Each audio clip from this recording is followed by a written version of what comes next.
for you on what to do with your batting scraps. Today we're going to show you one of my favorite little tricks for batting scraps. I like hobs. You probably already know that though. So I'm getting ready to put a border in my quilt, and I'm going to be using a computerized little one that I memorized in free motion and repeated and whatnot. But the thing is, when I am setting my area, sometimes things aren't perfectly straight. So I just wanted to let you know what I do. So once I get everything stable, I've got my rollers locked and I've got my straps hooked on the sides. Everything is pretty straight. And then I look at each of those borders to see, yep, they look pretty straight. This far end looks like it goes up just a little bit. So I'm going to check things. Now, I have a handy quilter, but you might have a different brand. But a lot of the computerized quilters have these little channel locks on them. And so I'm just going to pick a spot where I can see the seam. I'm going to press that little horizontal channel lock.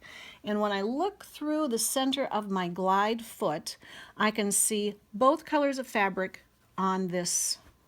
And I'm going to just come along here. And as long as I can see both colors in there, we're good. I'm going to turn off my horizontal channel lock. I'm going to check the bottom of it as well. And let's just lock that in there again. Alrighty, horizontal.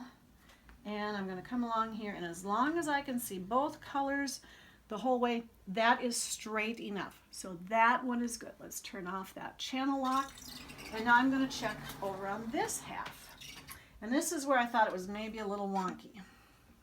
So again, I'm going to turn on my channel lock, and I can see both colors in the center. Oh, and here I can no longer see the brown. I can only see the cream. So I have to move this just a little bit. And if I could just stand here and pull this a little bit, it would keep it really straight. Now you can do that while it's stitching up, but that's kind of hard to do. So I can take a little bit of my batting, and I'm going to tuck it down underneath here, and I'm going to just lift that fabric a little bit so that it comes up in there. And now if I go back, okay, I can see both layers of color in there, and I need a little bit more here, and I'm just gonna stuff that batting in here just enough so that I can see both colors of fabric the whole way in there. So yeah, you can use a little bit of your batting scraps to tuck it into the roll, either from the belly bar or from the back bar, and just adjust your quilt a little bit if it's off just a little bit.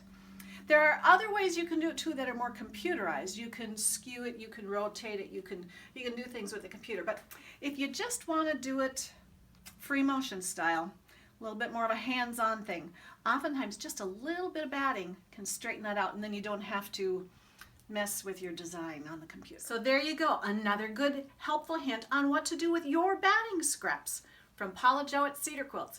Come back and see me again. Toodaloo.